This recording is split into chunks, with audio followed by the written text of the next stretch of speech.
સરફરોશ. લેખક ગુણવંતરાય આચાર્ય. પ્રકરણ 2. વાયદાનો માલ. હજુ તો ધુમાડા કાઢતી તોપોના મોઢામાં દારૂનો થેલો ચડાવીને એક હાથમાં ભીનો ટુકડો ને બીજા હાથમાં સળગતી જામગરી લઈને તોપના રેંકડા ઉપર ચડીને હું દૂર દૂર દેખાતા જહાજને નજીક આવતું તાકી રહ્યો. એ જહાજ દોસ્તનું છે કે દુશ્મનનું એ મારે જોવું હતું. મારા મનમાં તો રજમાત્ર પણ શંકા ન હતી કે એ જહાજ કોઈ મિત્રનું જહાજ ન હોઈ શકે. કોઈ કરતાં કોઈ મિત્રના જહાજને આવવાની આ મોસમ ન હતી. શક્કરબારનો તો અમને સંદેશ હતો કે આ વખતની એમની ખેપ લાંબી થવાની છે, એટલે એના જહાજની અમે કોઈ ઇંતજાર કરતા જ ન હતા ને ઇંતજાર થવાની હજી ઘણી વાર હતી. છતાંય ધારો કે શક્કરબાર અનાયાસે આવી ચડ્યો હોય અને ઘણી વાર એ અમારે ત્યાં અનાયાસે આવી ચડતો, તોય એના જહાજની ઊંચી પછાડને, એના ચોખંડ ચોરસ સડોની કતારને તો અમે ઊંઘમાં પારખીએ, ટોચના ફૂમતામાંથી પારખીએ. ભલા એકવારના સાગર સમ્રાટ તરીકે દરિયાના મશહૂર બનેલા રણમલ લાખાના નવા અવતાર રણછોડરાયાને દરિયાલાલના 84 બંદરમાંથી કોણ ન પારખે? એટલે આવનાર જહાજ રણછોડરાયા તો હતું જ નહીં. આવનાર જહાજની આખી પછાડ અરબ્બી લાગતી હતી. એનું કારવાન લાંબુ સાંકડું ને તીખું શંબુક જેવું હતું. એના ઉપર ત્રેવડા તેસરિયા સડો હતા. આટલું તો દૂરથી કળાતું હતું. એ વધારે નજીક ન આવે ત્યાં સુધી એથી વધારે કંઈ બીજું કળાય એમ ન હતું. મિત્રોના જહાજ ફરકવાનો કોઈ સંભવ ન હતો. શક્કરબારની તો વાત ઉપર કરી ગયો ને બાકી વણઝારની મોસમને હજી સારી એવી વાર હતી. નક્કી કોઈક દુશ્મનનું જ જહાજ હોય, બીજું કોનું હોય? શક્કરબારની કોઈ વહાર ઠકરાતને ત્યાં અત્યારે શક્ય નથી. એવા કોઈક જાણભેદુ દુશ્મનને મોસમ વગરની પાંખી ને પાંગળી ઠકરાત ઉપર ઘા કરવાનો અવસર લીધો હોય તો નવાય નહીં. આ કંઈ મારો એકનો તર્ક હતો એમ નહીં, મારી તો મથરાવટી જ મેલી ગણાય. પણ જીવન ઠક્કરને, વલ્લભને, જમનોને, બીજાઓને પણ મારી જેવી જ શંકા હતી એ સ્પષ્ટ દેખાતું હતું. ને ઠકરાતની વસ્તી માત્રની આંખો આવતા જહાજ ઉપર હતી ને કાન તોપોના અવાજ ઉપર હતા. તોપનો ક્યારે બીજો અવાજ થાય ને ક્યારે હથિયાર સાથે બહાર નીકળી પડીએ એની જ જાણે રાહ જોતા લાગતા હતા. કોઈક બંદૂક સાફ કરવા બેઠા હતા, કોઈક તલવારને ભાલા સમારતા હતા. તુલસી તો જીવનના ભૈરવ ચક્રની ચકાસણી કરતી છેક અહીંયાથી કળાતી હતી. ધક્કા ઉપરના ખારવાઓ અને ભારવાઓ ધક્કા આગળ ઊભા થઈ રહ્યા હતા ને આવા સંયોગો ઊભા થાય કે ઠકરાતને પોતાની હસ્તી માટે જંગ કરવો પડે તો એ જંગ કરવાની જવાબદારી જીવન ઠક્કરની ને ઠક્કરની એક કાયમી સૂચના. તોપનો પહેલો અવાજ થાય કે તરત જ 5-50 જણાએ ખાડીને સામે પાર ઉતરીને ઓથમાં બેસી જવું, ભરી બંદૂકે ને જથ્થાબંધ દારૂ સાથે. કેમ કે એમ કરતાં આવનારા દુશ્મનનું જહાજ બે બાજુથી ભીડાય. આમ 50 માણસ ખાડીને સામે કાંઠે ઉતરી ગયું ને ધક્કાને ઉપરવાસ ફેલાઈ જતી ખાડીને કિનારે ઉગતા ઝાડોની પાછળ લપાઈ ગયું. દૂરથી ઉડતું આવતું ખેપટનું વાદળું હવે તો સાવ નજીક આવ્યું હતું. હવે એ ધૂળના ગોટાઓની વચમાં આંધળા વ્યક્તિ દોડતું આવતું એક ગધેડું દેખાયું. ગધેડા ઉપરનો અસવાર પણ હવે પરખાયો. એ હોકમજી હતો. હોકમજી દ્વારામાં રહેતો ને ત્યાં ભારવાનું કામ કરતો. મોટા મોટા જહાજોને બારીની ખાડીમાં લાવવાના માલમ તરીકે પણ એ કામ કરતો. શક્કરબારના આંખ કાન સમો હતો. નક્કી આ જહાજ દ્વારા આગળની બારીની ખાડીમાં બેઠું ત્યારે હુકમજીએ એને જોયું અને એની ચેતવણી આપવાની એ દોડતો આવ્યો હશે. હુકમજી નજીક આવ્યો. ધક્કા આગળ આવીને એ ગધેડા ઉપરથી એક કૂદકે નીચે ઉતર્યો ને જીવન ઠક્કર પાસે દોડ્યો. કોણ આવી પહોંચ્યો? વલ્લભે ઉતાવળથી પૂછ્યું. જીવન ઠક્કર કરતાં વલ્લભની તાલાવેલી વધારે હતી. જીવન ઠક્કરને તો આખી ઠકરાતની ફિકર હતી. વલ્લભને તુલસીની ચિંતા હતી. હોય ભાઈ, કેમ ન હોય? 20 નખી શું નથી કરતી, શું નથી કરાવતી? 20 નખીની બે બહોળી આંખો આ જગતના શાણા ગણાતા માનવીઓની અડધા ભાગની બેવકૂફી માટે જવાબદાર છે ને. નગરના જામ રણમલ બાપુ તો કહેતા જ ને કે ક્યાંય પણ હોળી જો ખડકાઈ હોય તો જાણવું કે એટલામાં ક્યાંક લાલ લુગડું ફરકે છે ખરું. એટલે જીવન ઠક્કર કરતાંય વલ્લભની ફિકર મોટી હોય તોય એની ના નહીં. વલ્લભે બંદૂક ઉપાડી નીચી આંખે એની નાળથી માંડીને કુંદા સુધી જોઈ લીધી ને ફરીથી પૂછ્યું. કોણ આવી પહોંચ્યો? અરબ, અજમ, ચાંચીઓ, અબુ હસન, કોણ આવી પહોંચ્યો? ઉતાવળે આવેલા હુકમજીનો શ્વાસ ભરાઈ ગયો હતો તો એ જરા હસ્યો. અરે આરબ શી ને વાદશી, અજમ કેવો ને અબુ હસન કેવો? ક્યારે કોણ છે? વલ્લભે જહાજ ઉપર નજર ઠેરવતા કહ્યું. જહાજ હવે જોજનવા દૂર રહ્યું હશે. હુકમજીએ હસીને કહ્યું. વાયદાનો માલ આવી પહોંચ્યો છે. દ્વારામાં નજરો નજર જોયો ને તમને બધાને આગોતરા ખબર દેવા દોડ્યો આવ્યો ને સામૈયાની તૈયારી કરવી હોય તો કરો. શેનો વાયદાનો માલ? કોનું સામૈયું? આ તો અરબી શંબુક છે. હા બાપલા હા, છે તો અરબી શંબુક, પણ એની માલિકી છે રણમલ લાખા શેઠની, ને એના ઉપર શેઠના વાયદાનો માલ છે. શેઠ અહીંયા આવ્યા ત્યારે વાયદો કરી ગયા હતા ને, એ માલ બધોય આવી પહોંચ્યો. આશરે 25 નંગ છે માથે. કંઈ સમજાયું ખરું? જીવન ઠક્કરે પૂછ્યું.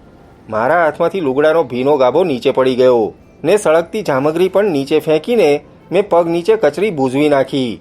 હુકમજી શો જવાબ આપશે એ હું કળી ગયો હતો. મારા મનમાં રણમલ લાખા ઉપર, એના વાયદાના માલ ઉપર પારાવારની ચીડ ઉભરાઈ રહી. તમે શું શેઠ? હુકમજીએ જીવનને કહ્યું. સીધી વાત સમજતા નથી. રણમલ લાખા તમને સૌને શી વાત કરી ગયા હતા? બસ એ વાયદો એમણે પૂરો કર્યો છે. હવે સામયું કરો ઝટ. આ જહાજ હમણાં આવીને લંગારશે. જીવન શેઠને વાત કંઈક સમજાતી લાગી. રણમલ શેઠ તો થોડી કુંવારી કન્યાઓને અહીં પરણાવીને ઘર મંડાવા મોકલવાની વાત કરતા હતા. તો બસ એ છોડીઓ આવી પહોંચી છે. 25 છે 25. શેઠ, મેં નજર જોઈ છે. ઉત્તરી! જીવન ઠક્કર નર્યા વિસ્મયથી બોલી ઉઠ્યો. રણમલ શેઠ ભારે કરી આતો. જીવન ઠક્કર તો પોતાને લાગેલું અચરજ થોડી વાર પણ વાગોળવા ઊભા, પણ બીજા બધા તો પ્રચંડ નાદે રણમલ લાખાનો જયનાથ બોલતા પોતપોતાના આવાસ તરફ દોડ્યા. કાંઈ દોડ્યા? એ તો જાણે કોઈ બાસુટાની પાછળ વાઘ પડ્યો હોય એમ, જાણે મંબો જંબોના મંદિર તરફ ગોલાઓ દોડતા હોય એમ. એક પળ પહેલાં જ્યાં ધક્કા ઉપર જુવાનોની ભીડ જામી હતી, ત્યાં પળવારમાં તો જાણે સૂનું સુનકાર થઈ ગયું. જીવન ઠક્કર તો હુકમજી સાથે સવાલ જવાબ કરવા માંડ્યા, પણ એ સવાલો કે જવાબો સાંભળવાને મારે કાન જ નહોતા. મેં કહ્યું તેમ મારા અહીંયામાંથી તો જાણે મહાચીડનો જુવાળ જ ઉઠ્યો હતો. રણમલ લાખાએ ભલે દૂરંદેશી બતાવી હોય, ઠકરાત તરફ ભલે શુભેચ્છા બતાવી હોય, ભલે એણે લાંબી લાંબી ગણતરીઓ કરી હોય, તો એ ઠકરાતની આથમણી રંગત તો એણે બગાડી જ નાખી હતી. એમાં મને તો શક પણ નહોતો રહેતો. ભલા 20 નખી હોય પછી થોડું કોઈ વગડામાં જવામાં મજા જોવાનું છે. કાયરને માનવી બનાવવો હોય તો એને વગડામાં મોકલો, માનવીને કાયર બનાવવો હોય તો એને ગળે 20 નખી વળગાડી દો. હવે તો સીધી બાદશાહની બેરખ ઘર આંગણે આવે તોય કોઈ જાગે તો મને ફટ કહેજો. અરે રે રણમલ શેઠ, તમને બીજું કંઈ નહીં ને આ શું સૂજ્યું? ઠકરાત તરફ તમારે શુભેચ્છા હતી તો અહીં દારૂગોળો મોકલવો હતો ને. તમે ઠકરાત માટે કંપનીમાં સિપાઈ વાપરે છે એવી બંદૂકો મોકલી છે. એવી બંદૂકો વધારે મોકલવી હતી ને. અરે 25 શું, 5 જણ પણ સરખા જવાન મોકલવા હતા ને. લાંબી ગણતરી હોત તો 5-50 તોપો વધારે મોકલવી હતી ને. 500,000 બંદૂકને એનો દારૂ, કાગળના ભૂંગળામાં વીટેલો દારૂ મોકલવો હતો ને. હરારના ઝાંપા આગળ કે મુંબો જંબોના ખોપરાના નગર આગળ જઈને ઊભા ન રહ્યા હોત તો પછી તમારો જોડો ને અમારું માથું. પણ ઠકરાતનું હીર શોષી લેનારી આ 20 નખીઓની જળો ક્યાં મોકલી? દીકરા રકાબ, તારા કિસ્મતમાં તો ક્યાંય ઠરીને ઠામ થવાનું જ નથી હો. તારું સર્જત જ આથમણે આગળને વધારે આગળ અથડાવવાનું છે. જંગબારની ઠકરાતને વધારે વ્યવસ્થિત સમજીને તું અહીં આવ્યો હતો. અહીં તે ભાઈબંધો કર્યા, અહીં તે નેહ જોડ્યા, મમત્વ બાંધ્યું ને ઠકરાતના અરમાનમાં તે પોતાનું અરમાન મિલાવી દીધું ને તને અહીં વતનના વાસની માયાએ વળગવા માંડી હતી. ત્યાં રણમલ લાખાની 20 નખીઓ આવી પહોંચી તારી સામે. દીકરા, ઉપાડ ખભે બંદૂક, નાક ખભે ખડીયો, નાક ખડિયામાં ખાપણને માંડ હવે ચાલવા. તારો અહીં ઋણાનો બંધ પૂરો થયો. કાબરના કકડાટની વચમાં તારાથી રહેવાશે કેમ? ગઈકાલ સુધી કેસરીસિંહ સામે લડવાની વાત કરનારાઓ આજે 20 નખીઓની, રસોડાની ને બાળકોની વાત કરશે. એ તારાથી જીરવાશે કેમ? વગડાનો અંધકાર તારા જેવા સેંકડોને અંધકારની જીવતી કબરમાં દફનાવી દેવા માટે સમર્થ છે. જહાજ નજીક અને વધારે નજીક આવ્યું ને એના પાછલા સથા ઉપર જાણે હોળીના ભડકા ઉઠતા હોય એવું લાલ લુગડાનું ટોળું ચોખ્ખું દેખાતું હતું. અરે ભાઈ મારા, આ તો જો, જુદા જુદા વાસમાંથી ધક્કા તરફ દોડતા આવતા જુવાનોને તો જુઓ. માથામાં તેલ સીંચીને, સાફા બાંધીને, લાલ મખમલની ટોપી લગાવીને, કપડ પેટીના ઊંડા તળિયામાં સંઘરેલીને વાર તહેવારે પહેરવાની મલમલની ચોરણીઓ ચડાવીને, મલમલના પહેરણ ઉપર કિનખાબની બુટ્ટાદાર બંડીઓ ચડાવીને, પગમાં ઓખડી જોડાઓ પહેરીને જુઓ અમારા ઠકરાતી જુવાનો ધક્કા તરફ દોડતા આવે છે. એ તો જુઓ, આ જોઈ લો જમનો થુક્કડ, ઉઘાડ મથો ને ઉઘાડ પગો એવો મારી સાથે છેક દૂર દૂર સુધી રખડવામાં મોજ માણનારો લુહાણો જુવાન કેવો બની ઠનીને આવે છે. ને એની પાછળ વસંતજી, ને એની પાછળ કરમસિંહ, ને એની પાછળ હેમતુલ્લો, એની પાછળ. અરે મારા વનવગડાના તમામ સાથીઓ આજે શો વર્ણાક પહેરીને જાણે ધક્કે પહેલાં પહોંચવાની એકબીજા સાથે શરતમાં ઉતર્યા છે. એ તો જુઓ, માણસને મહારથી બનાવવાને માટે ભગવાને જંગલો ઘડ્યા છે. પહાડો રચ્યા છે, દરિયા સર્જ્યા છે. નરને નરોત્તમ બનાવવાને માટે કેટલી સામગ્રી. સીધી બાદશાહ, સીધીઓની બેરક, સુદાનનો મહાદી, આરબને અજમ ગોલારાણાને સોદાગરો, ધીંગા જહાજો ને જનૂની જનાવરો. પણ નરને પામર બનાવવા માટે 20 નખવાળી માટીની એક પૂતળી બસ છે. ઘેર હાથે રસોઈ કરવી હોય તો રસોઈની તોલડી 13 વાના માગે છે, પણ રસોઈ કરનારી વસાવી હોય તો એની તોલડી 1300 વાનાની ને 13 અવતાર સુધી એ ભરાતી નથી. પણ હું કહું કોને? મારીને ઠકરાતની વચમાં જાણે લાલ લુગડાનો પડદો પડી ગયો છે. ગઈકાલ સુધી આ જુવાનો મારા હતા, આજે મારા નથી. ખેર, ધક્કા ઉપર તો જાણે વરરાજાઓની એક લંગાર ખડી થઈ હોય એમ ઠકરાતી જુવાનો માત્ર વરમાળા પહેરવાની જ બાકી હોય એમ ઊભા રહી ગયા હતા, ને પોતે જાણે કે કેવાક બહાદુર બેટાઓ હોય એમ ખભે બંદૂકો ને બગલમાં તલવાર રાખવાનું એ ભૂલ્યા નહોતા. કામદેવને કુમારદેવોના ઠકરાતી અવતારોની આંખો નીચે જહાજ હવે ધક્કે આવી પહોંચ્યું. નાખુદા રતનચંદે લંગર નાખ્યું. ખારવાઓએ બંદૂકના ખૂંટા સાથે ધીંગી આલાતથી જહાજને જકડી લીધું ને એના ઉપરથી સફરીઓ કાંઠે ઉતરવા માંડ્યા.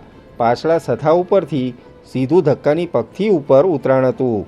પહેલાં નાખુદો ઉતર્યો, એની પાછળ રણમલ લાખાનો વાયદો એક પછી એક ધક્કે ઉતરવા લાગ્યો. માણસનું ખરું કુળ ને ખરો વર્ણ જાણવો હોય તો એને જંગલમાં એક રાત એકલો રાખો. એનું કુળ, એનો વર્ણ ને એના લોહીની એકે વાત છાની રહેશે નહીં. દેશમાં જેને હલકો નીચો લોકવર્ણ કહે છે એ વર્ણમાંથી આ 20 નખીઓ આવી હતી. દેશમાં કારમો દુકાળ ને કાળો ભૂખમરો ગાજતા હતા. કચ્છ તરફ તો માણસો મરેલા માણસને અને મા બાપો બાળકોને શેકીને ખાઈ ગયાની વાતો પણ બોલાતી હતી. એટલે મને જે અસામાન્ય ને અસંભવ ને અસાંભ્ય વાતો લાગી હતી એ રણમલ લાખાને સાવ સહજ બની હતી. કોળી, ખાંટ, વાઘરી, લુહાર, મોચી વગેરે કોમમાંથી પરદેશમાં લગ્ન કરીને ઘર માંડીને ત્યાં સુખમાં રહેવાની વાતો કરવામાં આવી હતી. ધર્મના લગ્ન, પરણેતર જીવન ને કમાણીની બહોળપવાળો સુખી ઘર સંસાર, 3 વાતના રણમલ લાખા શેઠ દરેક મા બાપ પાસે જામીન થયા હતા. જીવ જાય તોય બોલ ન જાય એવી રણમલ શેઠની નોક અને આબરૂ હતા. એટલે મા બાપો માટે દુકાળ ને ભૂખમરાનો પાક્કો ઇંતજામ કર્યા પછી જ ને મા બાપોને પોતાની જામીનગીરી આપ્યા પછી જ રણમલ લાખાએ સામે પારની ઠકરાતમાં પરણાવીને વસાવા માટેની કન્યાઓ પસંદ કરી હતી. શ્યામ સ્વરૂપ જાણે વહેતું હોય એવી એ જલપરીઓને રણમલ શેઠે શણગારી પણ હતી. પોતાના ગામ મુંબઈમાં એમણે એક મોટો માંડવો નંખાવ્યો હતો. માંડવા નીચે એમણે ને એમની પત્નીએ સજોડે બેસીને રીતસરના ગોરો પાસે રીતસરની ધર્મવિધિ કરાવી હતી, રીતસરની લગ્નવિધિ કરાવી હતી. એક એક કન્યાને એમણે નવોઢા તરીકે શણગારી હતી. ચૂંદડી, આભૂષણ ને નૂપુર. 25 રજપૂત લગ્નવિધિ પ્રમાણે ખાંડા સાથે લગ્ન કર્યા હતા. અસલ નગરની ચૂંદડી ને સુરતી મોડબંધી. કન્યાને અસલી સિંહોરીના પાનવાળી ને સોનાની મૂઠવાળી તલવારના ખાંડા સાથે અસલી પદ્ધતિથી એમણે લગ્ન કર્યા હતા. પ્રત્યેકનું કન્યાદાન દીધું હતું. દરેકને એમણે દાયજો આપ્યો હતો. અને પછી એ મોડબંધી ખાંડા સાથે પરણેલી નવોઢાને એમણે ખાસ જહાજમાં સામેપાર રવાના કરી હતી. પગના નૂપુર રણ જણાવતી. પરણેતરના પાનેતરની લાલ ચૂંદડી પહેરેલી કન્યાઓ એક પછી એક સથ્થા ઉપરથી ધક્કા ઉપર ઉતરી. સથ્થા ઉપરથી ધક્કા ઉપર આવવા માટે જરાક લાંબી ફાળનો એક નાનો કૂદકો મારવાનો હતો. એ કૂદકાની સાથે એમના પગના નૂપુર ઝણઝણી ઉઠ્યા. ખાડીમાં કલબલતા ભરતીના ચડતા પાણીના કલબલાટ જેવો એ નૂપુર ઝણકાર ધક્કે ઊભેલા જુવાનોને પાણી કરી નાખતો હતો. હસતી, કલકલતી અને છતાં લજ્જાવંતી કન્યાઓ કાનમાં કુંડળ, કંઠમાં માળા, હાથમાં કંકણથી ઓપતી. પાનેતરની ચૂંદડીની ઝાંયથી, કંકુવર્ણા ગાલથી ધરતીમાંથી ઉગેલી ગુલછડી જેવી લાગતી ને પગના નૂપુર ઝંકારથી મોરલી ઉપર નાક ડોલે એમ જુવાનોને ડોલાવતી એક પછી એક ઉતરી. દરેકના હાથમાં જંગમાં પણ કામ આપે એવું સોનાની મૂઠનું ખાંડું હતું. ખાંડા ઉપર એક એક ગૃહ્ય સૂત્રની છડી હતી. શંકર જતી જેવા જતી પણ ભીલડીથી મોહી ગયા હતા. તો અમારા ઠકરાતના જુવાનો કંઈ શંકર જતી નહોતા ને કન્યાઓ તંદુરસ્તીની તાજગીથી નીતરતી. કૌવતદાર અને ભીલડીથી તો જાણે વધારે સોવતી જતી. કન્યાની પાછળ જાણે મહાભારતના ભીમસેને બ્રાહ્મણ અવતાર લીધો હોય એવા નંદરામ ગોર ઉતર્યા. છાતી સુધી લાંબી દાઢી, કદાવર કાયા, ગળામાં સોપારી જેવડા પારાની રુદ્રાક્ષની માળા, કપાળમાં ભસ્મથી ઓપતા એ નીચે ઉતર્યા. ધીમે ધીમે આ આખું એ મંડળ કોઈ બાગમાં જીવ આવ્યો હોય એમ મહાજનની મોટી કોઠીએ ગયું. ત્યાં તુલસીએ કન્યાઓને સત્કાર કર્યો ને એમને અંદર લઈ ગઈ. વરણાગ્યા જુવાનોને કોઠીમાં રોકાવાનું કારણ ન હતું ને કોઠીથી દૂર જવાનું મન ન હતું. એ બધા કોઠી આગળ ઘેરો વળી ઊભા. એમની વાતો ને એમની વિમાસણોનો વિષય એક જ હતો. પોતે 60-70 જેટલા હતા.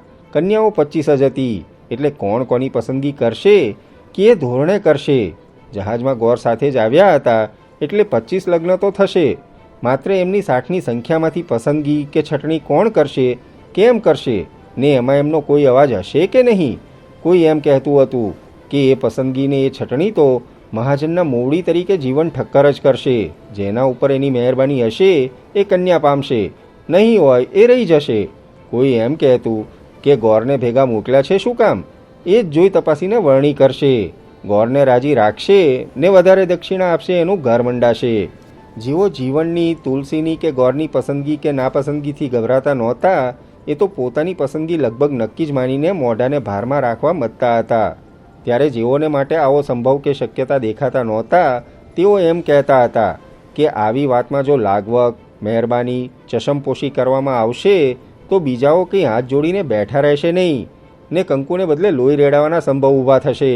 ઝઘડો કરવાને માટે ને ઝૂઝવાને માટે કોઈ સોનાની મૂઠની તલવાર જોઈએ એમ નથી. લોઢાની મૂઠની એ ચાલે ને એવી તલવાર બધા પાસે છે. આજના કાળમાં પાણીને કોઈ ભૂ કહેતું નથી.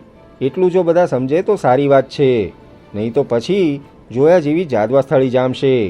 ગંભીરમાંથી વાતોએ ગરમ સ્વરૂપ તો લીધું. હવે તો સવાલ એક જ રહ્યો, જીભની તકરાર હાથમાં ઉતરશે ખરી? મેં અંદર જઈને જીવન ઠક્કરને કહ્યું, તમારે કરવું હોય તે હવે તરત જ કરજો, નહીં તો બહાર જોયા જેવી થશે. જાદવા સ્થળી જામવાની બાકી રહી છે. જીવણે કહ્યું, એનો તો હું ઉપાય કરું છું, પણ તમે કંઈ તમારી વાત કરતા નથી. મારી વાત? મારી વાત શી? કેમ, તમને વગડામાં રખડી રખડીને કંટાળો નથી આવતો? થાક નથી લાગ્યો? શું તમને આજ આટલા વર્ષે કેટલા થયા હશે? મને 35-40 તો હશે જ ને. તો તમને 35-40 વર્ષે સ્થિર થવાનું મન થતું નથી? કોને? મને? મારે સ્થિર થવા જેવું છે શું? ઘર બાર, બાળ બચ્ચા, માયા. હું ખડખડાટે છે. એકવાર ભરડના નામથી ઓળખાતા જીવન ઠક્કરને થયું છે શું કે રણમલ લાખાના વાયદાની 20 નખીઓ જોઈને એનું મન પણ ચડ્યું છે? એટલે બીજા કોઈને નહીં ને મને, આથમણા રકાબને આવો સવાલ? મેં કહ્યું, અરે ભલા માણસ, મારે તે બાળ બચ્ચાનું કામ શું છે ને ઘરનું શું કામ છે? ભાગવાને આવડા મોટા જંગલ, આવડા ઊંચા ડુંગરો ને આવડું મોટું આપ કર્યું છે એ કોને માટે? ને માયા? ભલા એવી નબળાઈ મારે શા માટે જોઈએ? હું માંદો પડું ત્યારે કોઈક સારવાર કરે એ માટે? ઠક્કર, જે દિવસે મને લાગશે ને કે આ કાયાને ટકાવવા માટે મારે કોઈ 20 નખીની જરૂર છે, તે દિવસે ખભે બંદૂક ચડાવીને બોર્ડમાંથી સિંહણના બચ્ચા ઉપાડવા જઈશ હો. એટલે પાછળ કોઈને મસાણમાં જવાની એ ફિકર નહીં. ને વારસામાં મારે આપવાનું છે શું? આ બંદૂકને આ નામ? આજકાલના રંગઢંગ જોતા એ બેમાંથી કોઈનો ઉપયોગ મારી પાછળ મારો દીકરો હોય તોય કરી શકશે નહીં. તું તો એવો ને એવો જળભરત જ રહ્યો. હૈયામાં કોણ જાણે કાળજાને બદલે પથરા જ ભર્યા છે. સહેજ તિરસ્કાર ને સહેજ અભિમાનથી મેં કહ્યું, આ બધી હવે વારસો લેવા દેવાની ને માયા માવજતની કરવાવાળીઓ અહીં આવી છે ને, તે જુઓ તો ખરા. તમારા જુવાનોએ પણ કેવા રંગબેરંગી પીછા પહેરવા માંડ્યા છે ને આ બારીની ખાડીને છીછરી બનાવે એવી તો અહીં માયા મોહબ્બતની નદી વહેવા લાગી છે. મને માફ કરો ઠક્કર. માફ બાપા, 1000 વાર માફ. માટીના માનવીની વચમાં કોઈ કાળમીટ પાણોય જોઈએ ને અમારે. ઠક્કર, જાણે એ વાત તો એટલેથી જ રહી ને એટલેથી જ રાખજો. પણ એક વાત પૂછું, મેં આજ તક તો આ ખાડીના, પાણીના, આભના, વગડાના ને ડુંગરના ભૂખરા મેલા રંગ જોયા છે. એમાં અચાનક ફાટેલા આ રંગના દાવાનળથી હું મૂંઝાઈ જાઉં છું. હવે એને વધારે વાર જોઈશ તો મારી આંખને જાણે ચોટ ચાલી જશે એવી મને બીક લાગે છે. એટલે તમારી રંગની ભૂતાવળ શમવાની છે ક્યારે એ તો કહો. અરે ભલા માણસ, મોસમને હજી વાર છે. ભલે ને જુવાનિયા 2-4 દિવસ રંગડો માણતા. 2-4 દિવસ? હા, નંદરામ ગોર આવ્યા છે દેશમાંથી. રણમલ લાખાએ એમને ખાસ મોકલ્યા છે ને આપણે શું કરવું એ પણ રણમલ લાખા શેઠે કહેવરાવ્યું છે. બસ એમણે જેમ કહેવરાવ્યું છે એમ જ આપણે કરવાનું છે. શું કહેવરાવ્યું છે? કેમ ભાઈ કેમ? 20 નખીનો પડછાયો સરખો ન લેનાર રકાબને એ જાણવાની જરૂર પડી? મને મારી સૂઝ પડે ને. તારી સૂઝ? હાસ તો મેં તો મનમાં નક્કી કર્યું છે કે આજ હું વગડામાં ચાલ્યો જાઉં. તમે તો જાણો છો ને કે મારી આંખો એક જ નિશાન ઉપર મંડાઈ છે મારા કાન એક જ અવાજને ઝીલવા સરવા થયા છે. સીધી બાદશાહ રાજ તફારીના પછાડા કઈ દિશામાંથી સંભળાય છે એ જોવાને જાણવા. એમાં આ બધા હા હા ઠીઠી ટોળા ટપ્પાના અવાજ મારા કાનને ખીલાની જેમ વાગે છે. હવે સીધી બાદશાહ શું ને વાત શું, એના પછાડા શાને એની ધમાલશી, આ પડખે ચડે એ વાતમાં માલશો. જાણે છે કે અહીં કઠણ કાળજાના જુવાન લોહીના ટીપે ટીપાનો હિસાબ લેવા દેવા બેઠા છે. ને હવે તો આપણામાં શક્કરબારના છડિયા પણ ઉમેરાયા છે. હવે અહીં માણસ જાડું થયું છે. માથે રત્નાકરનો રાજા જેવો શક્કરબાર બેઠો છે ને પાછળ કંપનીનો શરાફ રણમલ લાખો ઊભો છે. સીધી બાદશાહને કાળ ચોઘડિયાની કમર સૂજે તો એના પગલાં આ તરફ ઢળે. આ વાતમાં મારો ને તમારો મતભેદ જૂનો છે. નથી તમે મને સમજી શકવાના ને નથી હું તમને સમજાવી શકવાનો. કાળ કાળની વાત કરશે. હું ખોટો પડીશ તો ખરેખર રાજી થઈશ ને હું સાચો છું એમ મારું મન 1000 નાના મોટા એંધાણોથી કહે છે. હશે એ વાત જ જવા દો, પણ આ તમારો માંડવો હવે કેવોક ને કેટલોક ચગવાનો છે એની કંઈ ખબર પડે. એટલા દિવસ હું બહાર વાટ નીકળી જાઉં.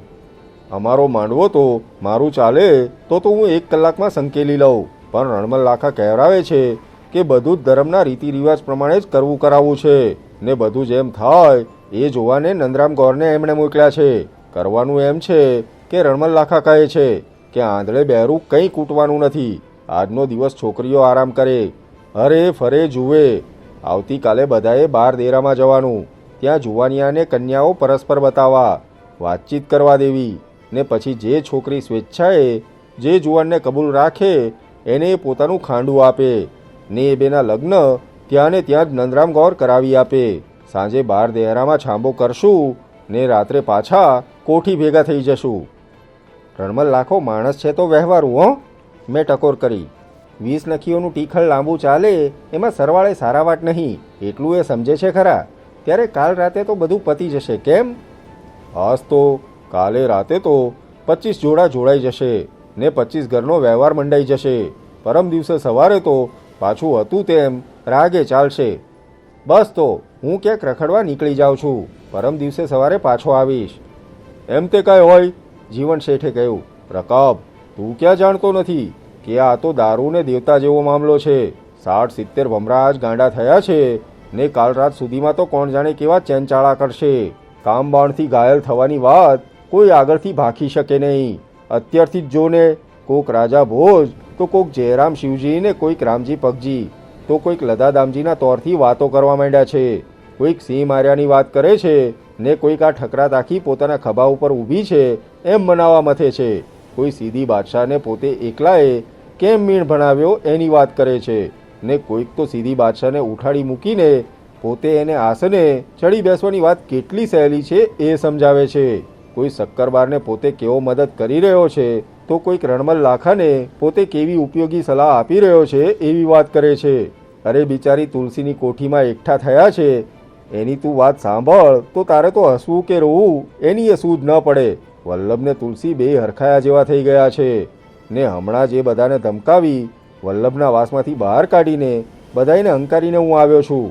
મેં નંદરામ ગૌરને કહ્યું કે ગૌર બાપા, અહીં તો ભલું કરવા જતાં ભારે બુરું બની બેસવાના જોગ ઊભા થતા જાય છે.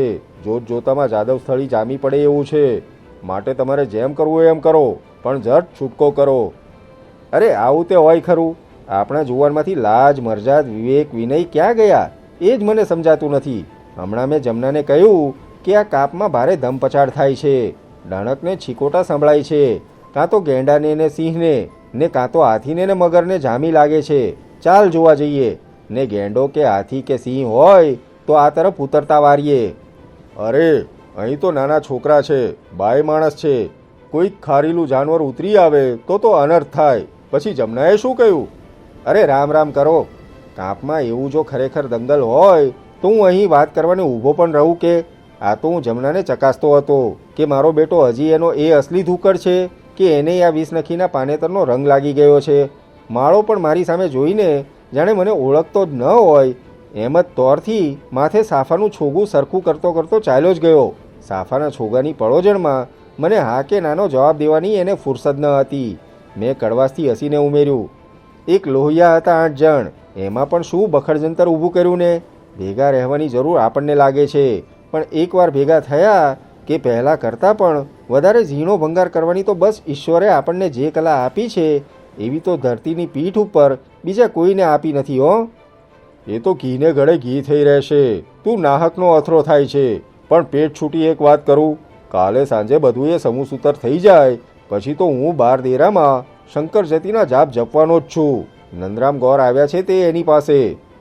શંકર દાદાના જાપ તો અહીં બેઠા બેઠા જપતા હતા આજ સુધી, ને એના ભણકારા કોંગોને ભૂમધ્યના કાંઠા સુધી પહોંચતા હતા, ને સીધી બાદશાહ રાજતફારીની કોઠીમાં એની ડણક પડતી હતી. હવે તો ભીલડીના જાપ જપાવો, ભીલડીના. જીવન ઠક્કર, શંકર જતીના ગણ બધાએ હવે ગયા હો. હવે તો અહીં બહુચરાજીના બોકડાઓ જ બંધાશે હો. બધાને બધું કોઠે પડી જશે ને તનેય પડી જશે. પણ મારી વાત તો સાંભળ. આ નવું સવું છે ને જુવાનોની જુવાની ફાટફાટ થઈ રહી છે. એમાં કંઈક ન થવાનું થઈ ન જાય એની ચોકી રાખવી પડશે. ને એમાં ફાગણિયા ફાગથી રંગાયા ન હોય એવા જણની જરૂર પડશે. હું છું, વલ્લભ તો છે, ભીડ પડે તુલસી પણ છે, બાર દેરાનો પગી જેસો પણ છે. અમે બધા તો છીએ, પણ મારો સાચો આધાર ને સાચો મદાર તો રકાબ તું છો. તારાથી અત્યારે ક્યાંય ન જવાય. આ બધાય મદનિયાને મત ચડ્યો છે. કોઈને વગાડી ન બેસે ને કોઈ એને વગાડી ન બેસે. જીવન ઠક્કરની વાત કંઈ ખોટી ન હતી, વિચારવા જેવી હતી ખરી. માત્ર પોતાની એકની માએ જ શેરસૂટ ખાધી હોય એમ દરેક જણ વાત કરવા માંડ્યા હતા ને વ્યવહાર કરવા માંડ્યા હતા. આમાં ભડાકો થાય તો નહીં, ને થાય તો નાય કહેવાય નહીં. ન કરે નારાયણ, ને જો ક્યાંક એકાદ તણખો પણ ઝર્યો તો એમાંથી ભડાકો ઉઠતા વાર પણ ન લાગે, ને પછી તો જાદવ સ્થળી જ જામે. પછી ઠકરાતને ખાલી રોણું જ રહે, ને સીધી બાદશાહ ને માદી ને અશ્કારી ને બાસુટા ને હોટેનોટ ને સુરાલીઓને તો જોણું જ થાય ને. શું પણ મારા વાલા, દુશ્મનોની પંચધૂણીની વચમાં નાક કપાવાને આલી મળ્યા છે ને. પંચધૂણીની વચમાં તો બેસવાનું કામ ખાખી બાવાનું. ખડિયામાં ખાપણ એનાથી જ રખાય. બાકી તો આ જુવાનિયાના ખડિયામાંથી હવે તો બંગડીઓ જ નીકળવાની. જીવન ઠક્કરની વાત મુદ્દાની હતી. મનમાં ગમે એટલી ચીડ આવે, બળાપો થાય, તો એ વાતને વિસરવા જેવી તો નહોતી. દારૂને દેવતા ભેગા થયા હતા. 60 કામદેવોની વચમાં 25 રતિઓ જાદવા સ્થળી જમાવી દે, એમાંય ના નહીં. અરે એક વિષનખીએ મહાભારત ને રામાયણ જગાવ્યા છે ને ભલભલા રાજપાટ ઊંધાવાળ્યા છે. તો બાપલા મારા, અહીં તો 25 ભેગી થઈ હતી. ઠકરાત આખી ઊંધી વાળી દે તો વાળી દે. વિષ નખીને રોકનારું આ જગતમાં કોઈ બળ છે ખરું? 4 ચોટલા મળે એટલે તો બ્રહ્માંડ પણ ડોલાવી દે. એટલે જીવન ઠક્કરની વાત નાખી દેવા જેવી ન હતી. એટલે વશે કવશે પણ રણમલ્લાખાના વાયદાનો માલ. હોળી સળગાવે નહીં એની મૂંગી, પણ પાકી ચોકીનું કામ મારે માથે આવ્યું.